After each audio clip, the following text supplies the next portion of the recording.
زندگی میں راستوں کا پیدا ہونا یہ زندگی کی خوبصورتی ہے. تو اس کے لیے پھر راہیں کھلتی ہیں. اللہ کشادگیاں پیدا کرتا ہے. اور انسان کی زندگی کا بہت بڑا مسئلہ ہے، وہ کہتا ہے میری ضرورت پوری ہونی چاہیے، اور وہ اپنی سب سے بڑی ضرورت روزی روٹی کو سمجھتا ہے. حالانکہ سب سے بڑی حضرت انسان کی ضرورت ہدایت ہے، سب سے بڑی ضرورت. اور یہ وہ شے ہے جو ہم ہر روز ہر نماز کی ہر رکعت میں مانگتے ہیں، اہدنا الصراط المستقیم. یہ روزانہ مانگنا پڑتی ہے. اور رزق اللہ نے اپنے ذمہ کرم پہ لیا ہے، وہ ان کو بھی دیتا ہے جو نہیں مانگتے.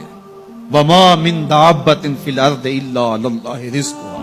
زمین پہ چلنے رینگنے والی کوئی چیز نہیں جس کا رزق اللہ کے ذمہ کرم پہ نہ ہو. ہر شے کا رزق اس کے ذمہ کرم. پتھر کے اندر جو کیڑا ہے اس کو بھی وہ رزق فراہم کرتا ہے. اللہ اکبر. ہم تو کاروبار پہ جا رہے ہوتے ہیں، ہماری تو فیکٹری ہوتی ہے، ہماری تو ملازمت ہوتی ہے، دفتر جا رہے ہوتے ہیں اور ہمیں وہاں رزق ملنا ہوتا ہے. لیکن پرندوں کی تو کوئی فیکٹری نہیں ہوتی، ان کا تو کوئی دفتر نہیں ہوتا. جب صبح چلتے ہیں تو خالی پیٹ ہوتے ہیں، کبھی بھوکے نہیں آئے. بن توکل پنچھی اڑ دے، خرچ نہ پلے زیرہ ہو.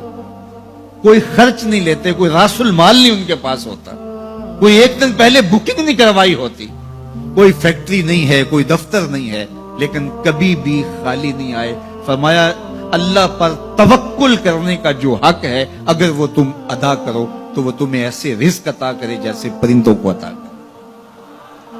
تو یہ بات ذہن میں رکھیے گا کہ رزق اللہ کا ذمہ کرم ہے. اس کے لیے ہمیں یہ حکم دیا ہے کہ ہم کاوش کریں، اس کے لیے راستے ڈھونڈیں، لیکن اس کو اپنے اوپر طاری کر لینا یہ دانشمندی نہیں ہے.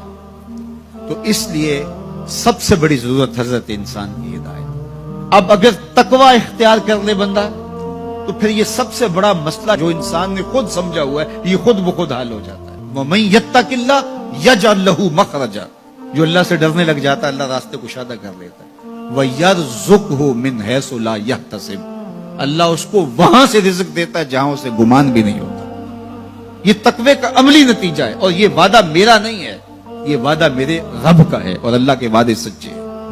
یہ کسی مفکر نے، یہ کسی معاشیات کے ماہر نے نہیں بتایا کہ تم یہ کرو گے تو یہ نتیجہ ہوگا.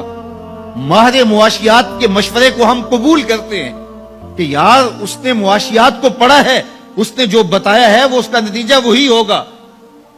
یہ جس نے معاشیات کو پیدا کیا ہے، جس نے رزق کو پیدا کیا، یہ اس کا وعدہ ہے اگر تم اس سے ڈرنے لگ جاؤ گے تو وہاں سے رزق دوں گا جہاں تمہیں گمان بھی نہیں ہوگا. تو یہ تقوی کا عملی نتیجہ ہے. تو اللہ کے محبوب علیہ الصلوۃ والسلام نے ارشاد فرمایا میں تمہیں تقوی کی وصیت کرتا ہوں، یہ تیرے تمام امور حیات کے لیے خیر و برکت کا ذریعہ ہے. تیری زندگی میں جمال پیدا ہوگا، حسن پیدا ہوگا، تیری دنیا بھی، تیرا دین بھی، تیری معاش بھی، تیری معاشرت بھی، سب میں خوبصورتیاں آ جائیں گی اگر تو اللہ سے ڈرنے لگ جائے گا. جو اللہ سے ڈرتا ہے پھر وہ کسی سے نہیں ڈرتا. اور اللہ سے ڈرنے اور اللہ سے محبت کرنے اور تقوی اختیار کرنے کا نتیجہ یہ ہوتا ہے کہ انسان پھر لا خوف علیہم ولا ہم یحزنون کی عملی تصویر بن جاتا ہے.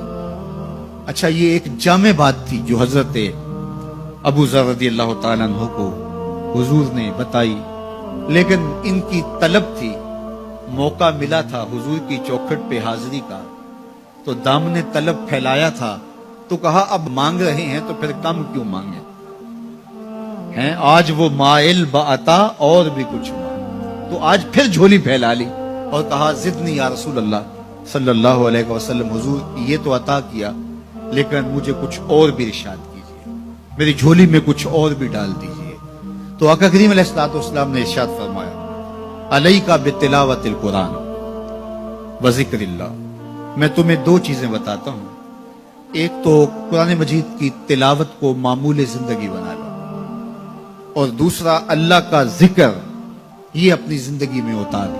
جب تم قرآن مجید کی تلاوت اور ذکر الہی شعار حیات بنا لو گے تو آسمان میں تیری باتیں ہوا کریں گے اور زمین میں تیرے لیے روشنیاں پھیل جائیں گی. یہ تیرے لیے زمین میں نورانیت کا سبب ہوگا اور آسمان میں تیرا ذکر پھیل جائے گا. قرآن مجید کی تلاوت، قرآن مجید کے ساتھ شغف پیدا کیجئے اور اپنی زندگی کو قرآن مجید کے ساتھ جوڑ لیجئے.